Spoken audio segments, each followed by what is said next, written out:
Yeah, and we're back. Welcome back, everyone. So, the last talk of the day, Sebastian Aigner. Certainly, how do you say that? Last but not least, exactly. Because we're going to talk about keeping Kotlin fun. Enjoy, everyone. All right. Hi, everyone. Yeah, I'm Sebastian. Really great to be here in person again after a while, honestly. Let's do a little bit of expectation management in the beginning here. We've all heard a lot of really exciting things today. I think everyone's taking something home that maybe they'll be able to apply maybe during their day job. Don't put that expectation on my talk, because I really don't care on whether you can apply the things I'm going to talk about. I'm more about the fact that I want to kind of inspire you a little bit to rediscover or keep the joy in programming and do that with Kotlin. So before we kind of dive in, yeah, this is me. You may have seen my profile picture next to some Kotlin release posts, or maybe on the Kotlin YouTube channel. I do a bunch of different things as a developer advocate for Kotlin at JetBrains. If you haven't seen me there, please do take a look at our channels. I think our media managers are going to be very happy if I mention those. youtube.com/Kotlin. As a developer advocate, I'm kind of on a bit of a special mission, and that is generally that I want to help people learn in general, right? And people have different motivations to learn, and people have different ways that they can learn. Whoops, yeah, okay. I guess we'll just start with that then. And so one of the things that I obviously do a couple of days is I ask myself, how do we learn? Because, well, we write materials, right, for people. We want to figure out what drives people to learn. And again, there's all these theories, right? If I actually knew how people learned in general, I would probably not be doing developer advocacy. I'd be, I don't know, revolutionizing our education system. But there's one little hypothesis that I usually work with, and that is that generally when people engage with a topic on some kind of level, when they connect to it, they solidify the knowledge that they get, and especially if they enjoy what they're doing, if things are presented in an interesting context, then maybe they'll remember them a little bit better. So this is not going to be your typical tech talk. I'm not going to tell you what kind of architectural patterns you're going to use next. I just want to give you a little bit of an inspiration. I want to take you through a couple of projects that I built when I couldn't sleep late at night. They're completely random. They don't have anything to do with each other. But the one big thing that they all have in common is that I did the thing that you would expect from a keynote, and that is I extracted lessons out of them. And I made sure that these lessons are generic enough that you can apply them, but specific enough that you still believe that they actually have something to do with what I say, right? So I've split those into two different types. We have the technical lessons, which maybe are a little bit more applicable, and then the motivational ones, which are a little bit more of the fortune cookie variety, which maybe just kind of help you motivate yourself if you're feeling down. So moving on, we can just kind of start with my first project that I want to talk about today. It's called bullgen. It's very, very dear to my heart because it was born out of a story of frustration. So let's turn back the time to an era where people still came together, for example, for hackathons to build cool and interesting projects. Specifically, this was at the very start when I was actually still in university, and there was thousands of students all coming together in big halls and working on interesting problems, and then presenting solutions to some sponsor companies about how they can revolutionize some kind of industry, right? So, and that always happens in a really short period of time, right? So you always need to kind of figure out what you spend your time on. So this is a picture of us being very frustrated and also being very caffeinated. The frustration came from a very simple point, and that is that we noticed over time, we were a team, 5 people, we always kind of went to these things together, and that is that people kept spending more and more time on flushing out the presentation instead of working on actual functioning prototypes of what they were doing. And this was like, we had this real hacker like attitude of like, if I can't show it off, I'm not gonna talk about it unless it's like the last couple of slides of like future work. But you had all these people spending 48 hours like polishing their slide decks and winning prizes. And that got us a little bit frustrated. So we applied the engineering approach to this. I'm like, well, if we have a problem, we can probably figure out a solution. And the idea was just, how far can we actually just remove the human from the presentation process? And kind of figure out a way to maybe achieve the same thing that these other folks are doing, just without actually spending the time of polishing a slide deck. Obviously, that's a best effort type thing. So what was born was our project called bullgen. If anyone wants to venture what the name is about, feel free to. We called it an innovative generation-based knowledge enrichment using crowd-chained machine learning. Makes absolutely no sense, but had enough buzzwords to apparently attract the attention of a couple of people, which is great fun. And is honestly, it didn't really stick out all that much from all the other submissions that we had. If you had blockchain-based brake energy, like recycling for trains, there was very strange things happening. So we were in good company. And the whole idea, essentially, for this thing was the following. Let's just generate a slide deck automatically without us actually building anything. And let's also just make up the whole project from the start, right? So completely conjuring up something out of nothing. We set up this like really basic structure of how we wanted to build things. Just like a regular presentation, you have like a big topic or a theme, and then you just have a bunch of different generators that all pull information from different sources or generate stuff from different sources to kind of create a final presentation. And all we did at the end was we generated a reveal.js presentation because, well, we could just export some HTML, you get a slide deck. Now, of course, you need to do some things. One of the classics is, of course, you just find a list of things that you want to talk about, you put those into an actual Kotlin connection, and you call .random on it, and you would be surprised how coherent that sometimes even sounds in the context of other business presentations. The trick we did was we actually went around our university to the different chairs that were all doing innovation management and such, and we just looked at the posters and kind of picked out a couple sentences. Of course, there's a bunch of different ways that you can approach all these kind of things, especially if you have, for example, names and stuff. You can mangle a lot of the input that you get. And this is actually one of the first smaller technical lessons. If you want to get a leg over some of your colleagues when it comes to understanding Kotlin, just actually read more of the suggestions than you might actually use, because all of a sudden you might understand that on a string, you can do all kinds of weird things that might help you down the line, that might help you write more idiomatic code. That's just a little side note. So, especially fun was, our team didn't really know Kotlin, but because it was kind of Java-like, everyone kind of got started pretty quickly, and everybody had a bunch of fun with this as well, just kind of experimenting for the first time, because they're always very like small, self-contained things that you build when you just play around with a bunch of text, right? So,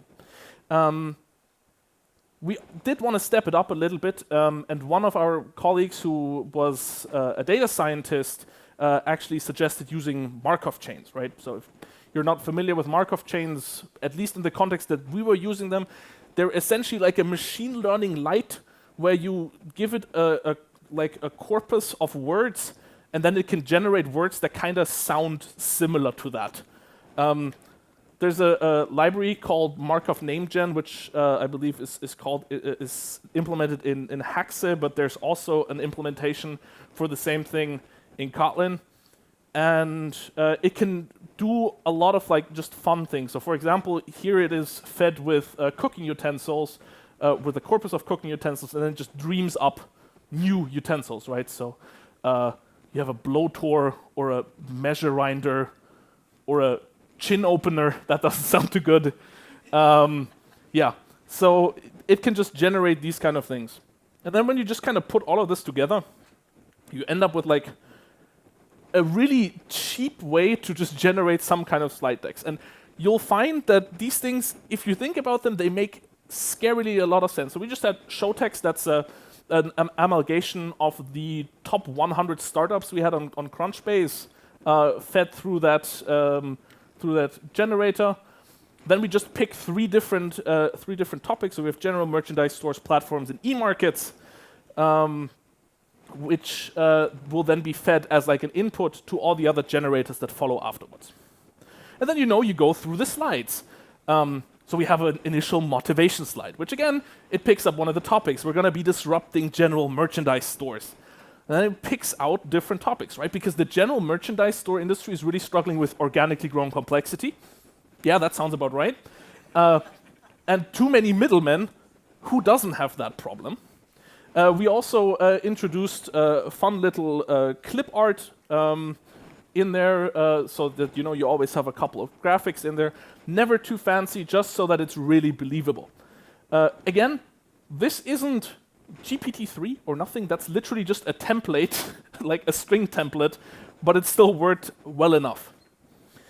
We of course wanted to completely overdo it, so we started pulling random LaTeX formulas into our presentation, which have absolutely nothing to do with anything, but you can just find these on the web, and again, you just list random and just render one of them in there.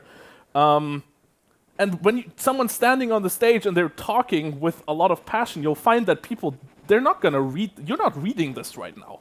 Because it doesn't matter, you're just listening to what I have to say. So it's a perfectly fine backdrop. Yeah, and it really does make it look like we actually knew what we were talking about. And, we combined a bunch of different APIs. We pulled in, we played around with image search providers. There's motivational quote providers where you can also just give a search term to it. We also wanted primary sources, so we pulled in archive, which has all the pre-published papers and published papers.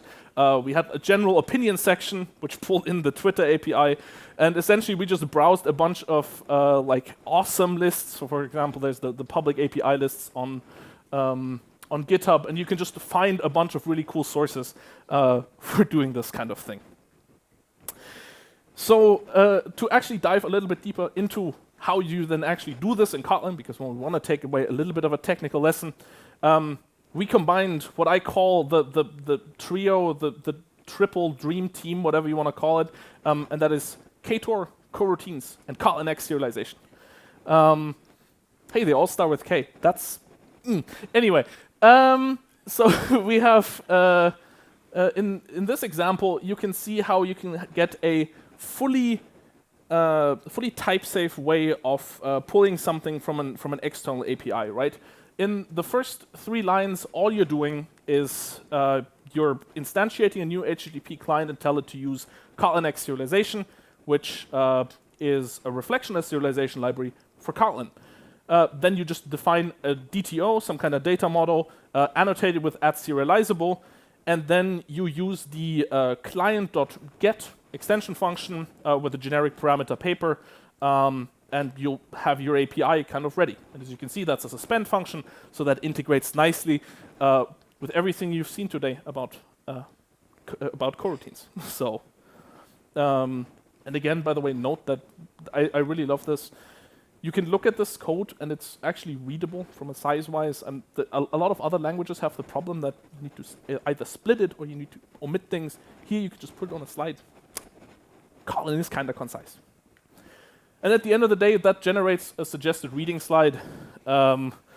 So yeah, maybe if you want to kind of follow up with things. We hit the rate limit a couple times, but nobody noticed. So that's why you have a couple of unnamed papers, because I don't know, something was wrong, but yeah, really nobody cared.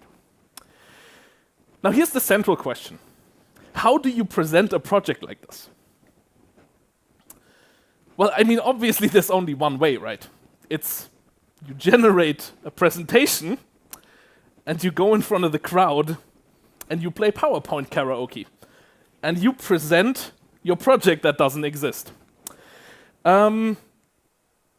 So we only submitted to the creative track because we didn't want to interfere with the other folks who were working on a specific task that was given by a company sponsor. But a couple of these sponsors were still looking into that creative track when we were presenting this. So we stood there and we presented the presentation. And to our confusion, they were really excited about the thing we presented, which was really worrying to us. One of them straight up asked us how long it would take us to get to market, which again, for a product that makes no sense and is completely I'm not sure if that says more about our industry or if that says more about our project. Anyway, the other reaction we got was after we told them that was auto-generated. That was not quite so excited, but honestly, we would say it was completely worth it.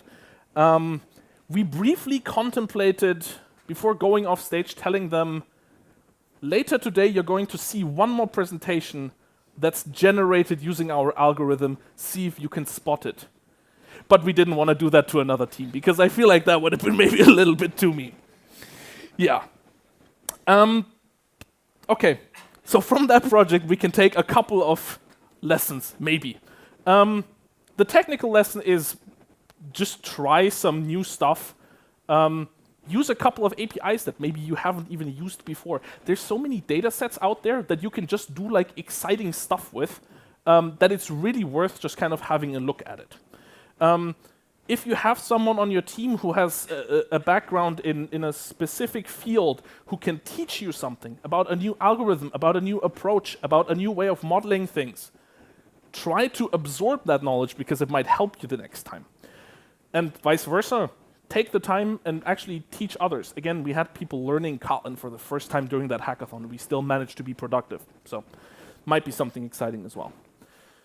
Yeah, on the motivational side, I think sometimes you just gotta do something else for a bit. If you don't feel like doing the thing that might be the most productive right now, it might be good taking a step back, changing your outlook on things, and still kind of approaching problems from a different angle. Because if you want to be creative and you want to have a creative outlet, that doesn't necessarily mean that you have to find the fastest algorithm for something or you need to solve the world's problems. It's perfectly fine to sometimes also just do something that you think is fun. And ideally, you don't do that alone, but you do that with other people because that's how at least I stay motivated. From there, we're going to move on to another project.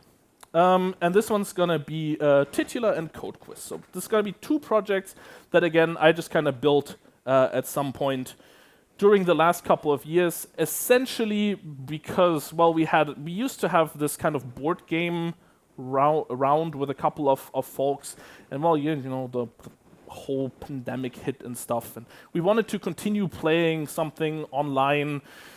And you know, there are these kind of party games, but at some point we figured we might as well just try and maybe build one of these party games ourselves, because, you know, software engineer, you're like, weekend project, no problem, 2 days maximum. I obviously also wanted to do a little bit about with Kotlin for the web, which I think is also something that's quite exciting and doesn't maybe get as much recognition in the spotlight as it could. So I sat down and at some point I built just a little bit of a game, which is nothing special. It pulls strange images from some subreddits. It prompts everybody using a web interface to write a funny caption for the image, and then after everyone has submitted their suggestion, people get to vote. That's actually not completely trivial to implement because there's a lot of state management going on and also a bunch of concurrent processes because everyone's kind of voting and maybe you're doing like WebSockets. We'll talk about that in a second. But the cool thing was this was like a really small project and I had nothing to lose in this because it was like completely clean room, greenfield type project. So that is also why I set myself the challenge to be, I want to have this 100% Kotlin. No JavaScript in there either. Should be 100% Kotlin. We'll talk about how that is structured in just a little bit. But as luck would have it, after putting that project to the side for a couple of months, we had this great thing, which is our JetBrains hackathon, where we came up with this idea of saying, hey, we want something how we can engage with people when conferences happen again, and also during live streams, all these kind of things. And we wanted to have these kind of code quizzes for people, right? So that you can just have some kind of engagement, because, yeah. And if you're kind of paying attention here, you might see already some parallels that maybe a quiz app, and that thing probably shares a little bit of an architecture.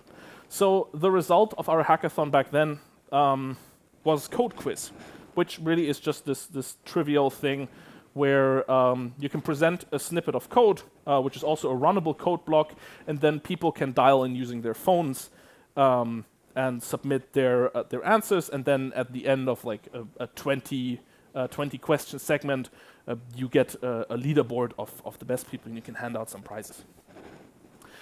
But the cool thing is that this was essentially, to a certain degree, recycling of just a project that I built late at night.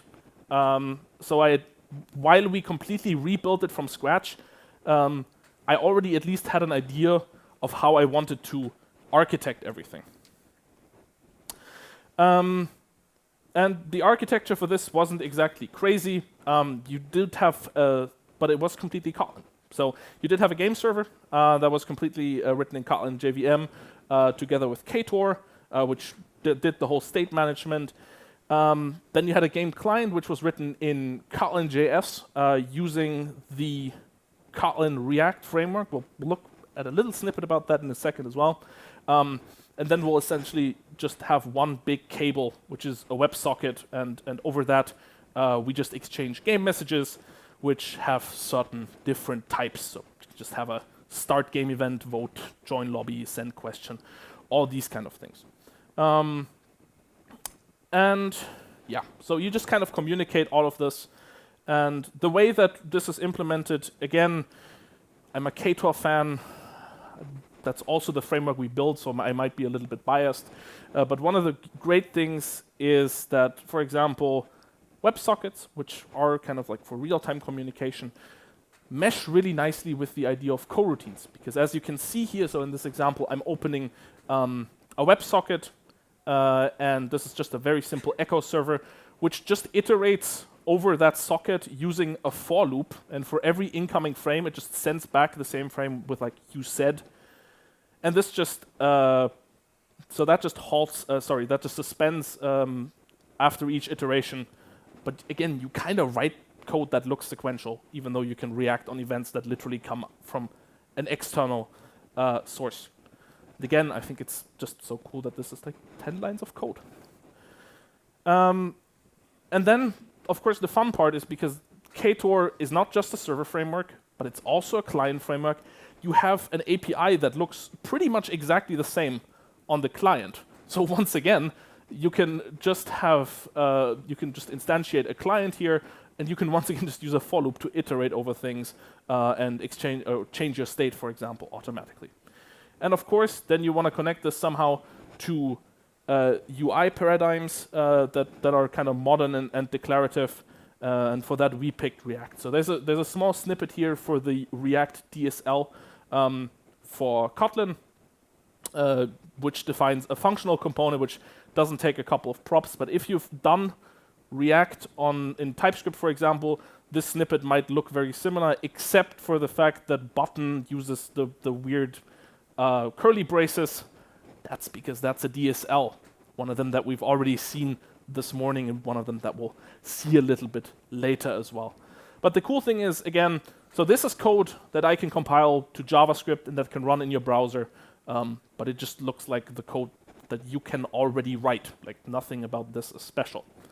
We're actually taking this one step further, so we recently introduced Compose for web, which if you're an Android developer and you've done Jetpack Compose on Android, you literally can now use those same APIs on the web as well. So even if you haven't done React, there's a lot of just knowledge reuse that can happen there, which I personally think is pretty exciting. So the astute viewer will have noticed that one of the things I've mentioned before and was that we have one WebSocket and we send a bunch of different messages over that.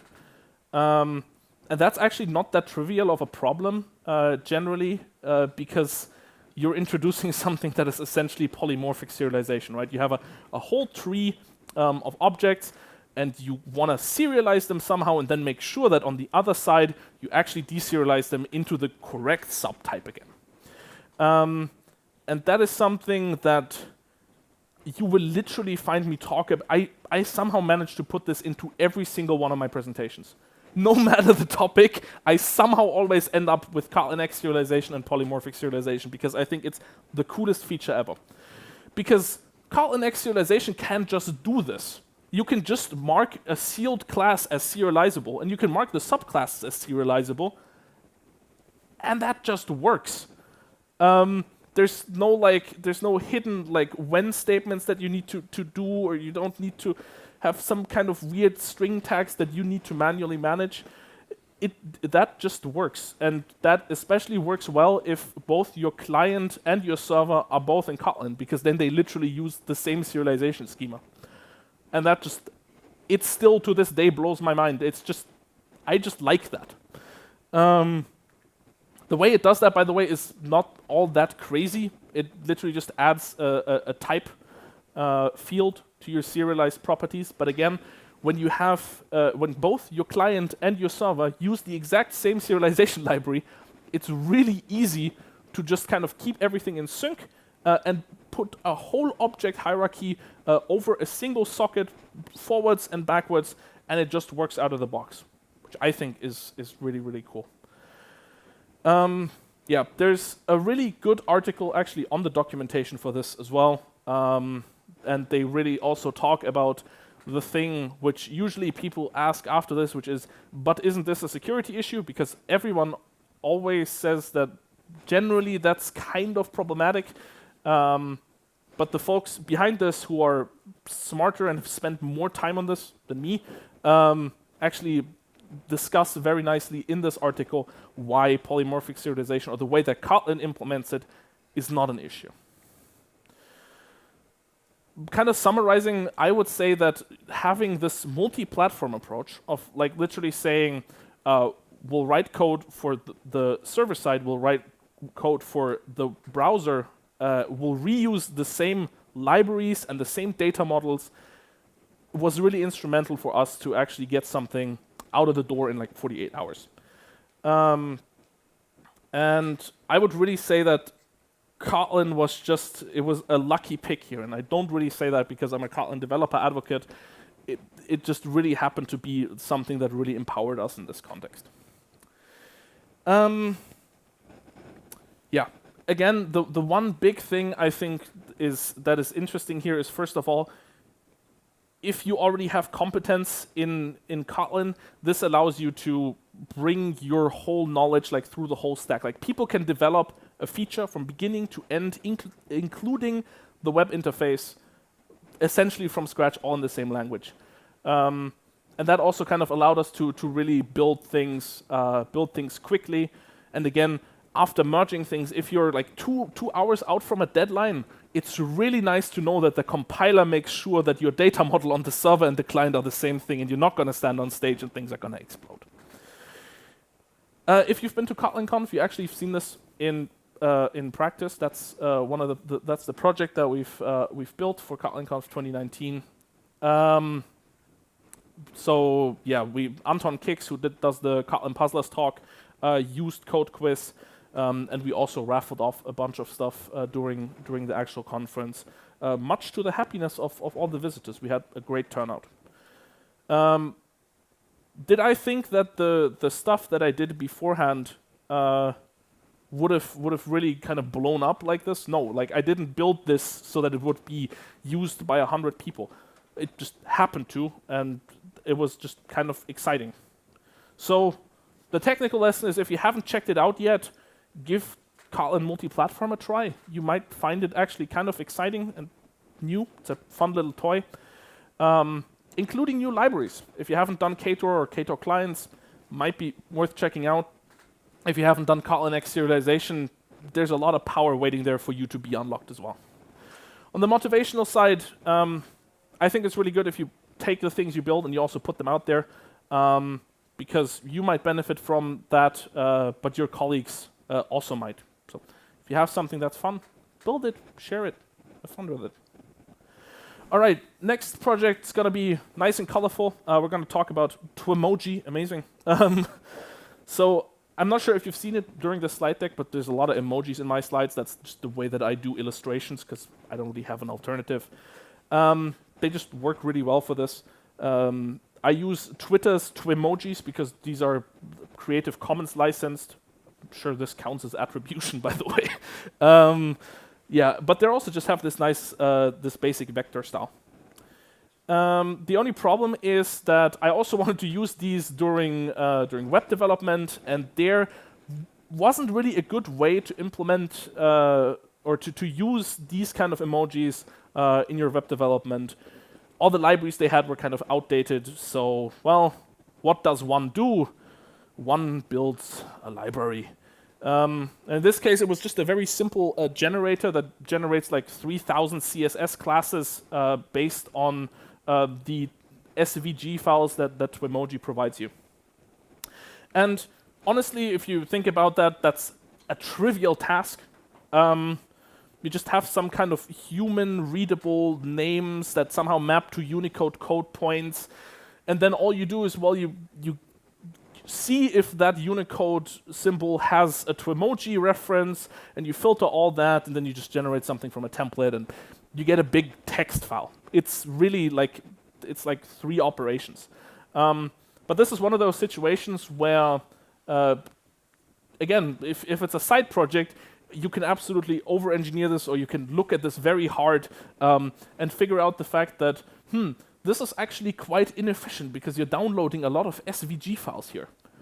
So actually figuring out the fact that maybe you want to use a head request instead of a get request might be useful.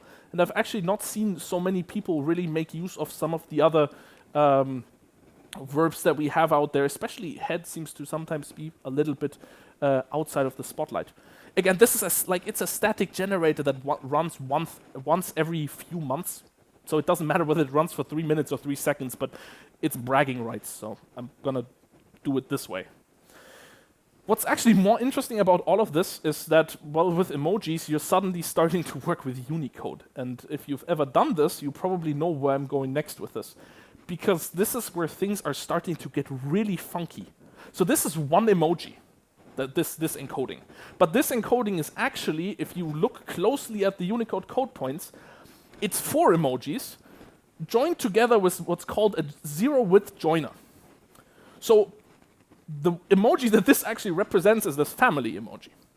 And so if you ever had a strange implementation of a chat client and you had one of these emojis, it would sometimes happen that if you hit the backspace key, you would delete individual family members from the emoji, which is kind of strange. And if you dive into this, you find a lot of interesting just tidbits of how this stuff has historically grown. For example, the fact that a snowman, by default, it always comes with snow. You have to explicitly specify snowman without snow if you just want the basic snowman. I had no idea. And what I had even less of an idea of is that a tweet like this, it invites so many people to start discussing Unicode in your mentions because people are really passionate about this stuff, which is it's honestly really exciting. And you learn about the fact that this is comes from some Japanese Unicode code pages, which was there for such a long time. And I mean, that's just kind of fun. It's just kind of cool out of nowhere. You also kind of learn about the things that aren't yet in the Unicode standard, and you find interesting emojis. I unfortunately saw that recently, the mild panic emoji. I'm not sure if you've ever seen that one before. That unfortunately got declined, but hey, maybe it's coming back at some point. It's just so interesting diving into all of these things. You also find out about emojis that shouldn't exist. that are in a completely different code page because, well, technically the Shibuya 109 building isn't an international symbol, but it's supported by the Japanese locale, so now it needs to be supported everywhere, and it gets really odd. So yeah. But interestingly enough, this was one of my most popular projects because apparently other people also face issues with using emojis, so that actually got me 73 stars and 18 forks. I'm not sure how to feel about the 18 forks because I did not receive any contributions. But there was actually one person who essentially modified this to use a different set of emojis, so there's at least one fork out there that's semi-actively maintained, which I think is exciting. But again, 73 stars. Oh, that fills you with dopamine. When you that's a good feeling. The trick, by the way, is add a pull request to the official Twimoji repository and just replace the other deprecated thing, and then people will actually find your project. So that's SEO 101 right there. It also was the basis for more, so I wanted to at some point build some kind of emoji picker, which I then built with Jetpack Compose or I should say now Compose for desktop, which is our UI framework which builds native user interfaces with Kotlin. That's a very big topic, and I'm already in my last 10 minutes, so we're going to skip over this. But it was just one of the first things that I built because, well, I already had a data set. It had images, text. You could have cool filtering lists. And you could figure out that all JDKs have a broken implementation of the clipboard on macOS. That was kind of fun. So, summarizing here, sometimes it might make sense to really learn the tools that are at your disposal, even if that means reading the Unicode standard, or even if that means just figuring out what HTTP verb you actually want, and not the one you think you want. Yeah, if you can avoid it, maybe don't do Unicode. And again, it was just something that I built for myself, but then I figured, hey, someone else might use it. And it seems some people use it. I know at least of one website that has these 3,000 unminified CSS classes embedded in their source code now, so that's good. Okay, last project in I don't know how many minutes. Thermal Kotlin. So I have this very bad habit of, like, it's 3 a.m. and I go on like Amazon and I go to like the electronics section and I go to like Arduino and Raspberry Pi and I just buy things because I have this idea that, well, if I have the electronics with me, if inspiration strikes, then at least I can immediately build something. Otherwise I have an idea and then like 2 weeks later when the parts arrive, I just don't care about it anymore.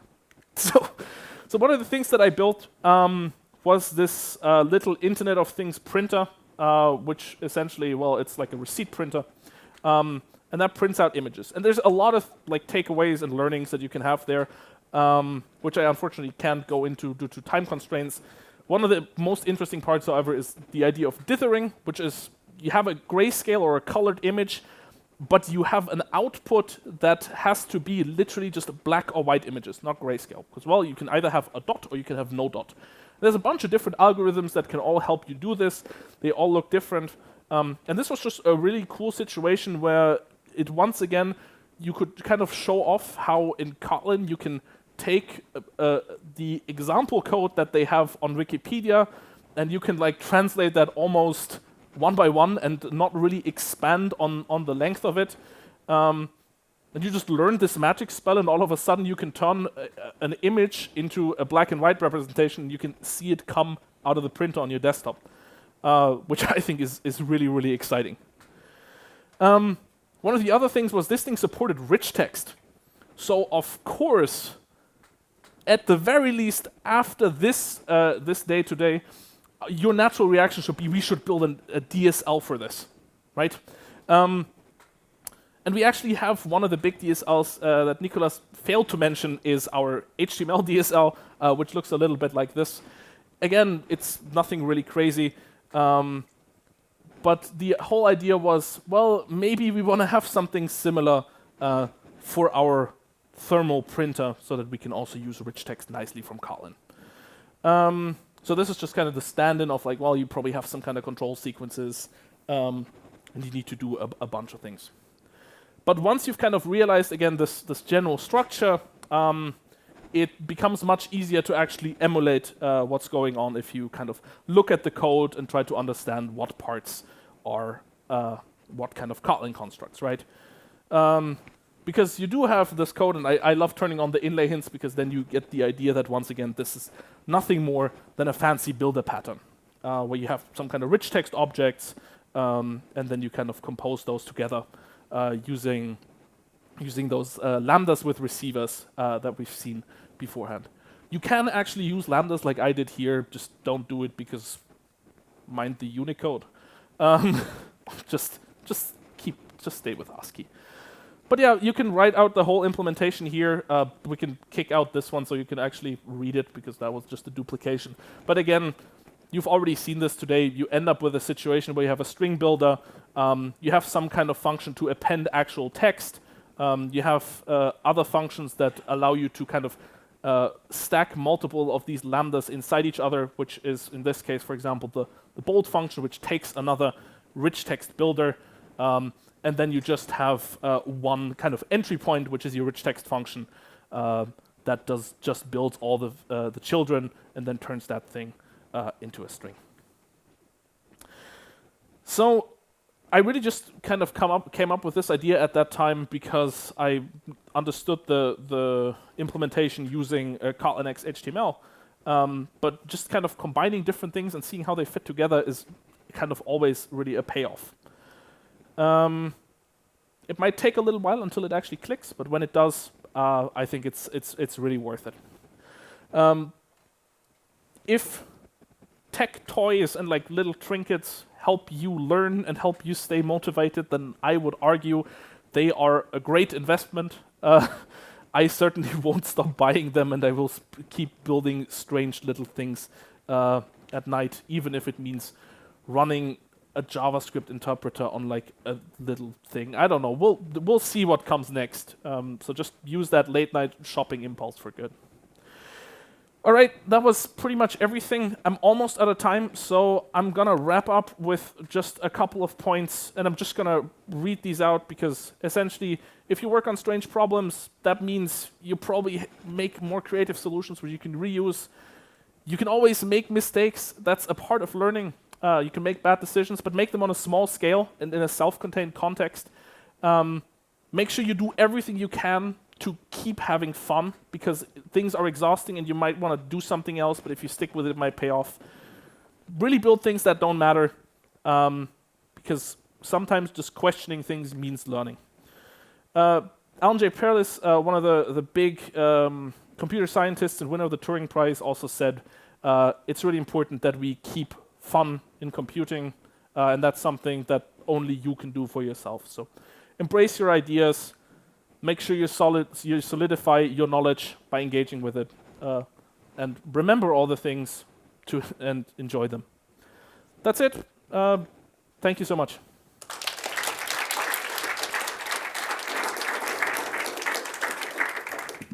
Not sure if there's questions about this. Who has any questions?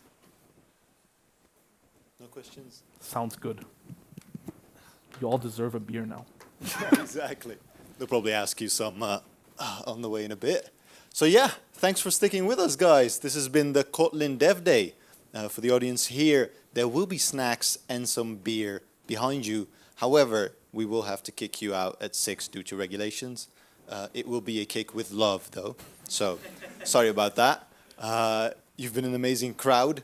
There's one little plug that I'm going to do right now. If you're still hungry for Kotlin and all things related to coding, we have a podcast. It's called the Beyond Coding Podcast. You can find it on your favorite podcast platforms, as well as youtube.com/beyondcoding. The episode that came out yesterday was with Urs, and it's about the power of Kotlin. Other than that, let's do a big round of applause for our speakers and the people that made this happen. And I hope you'll enjoy the rest of your evening.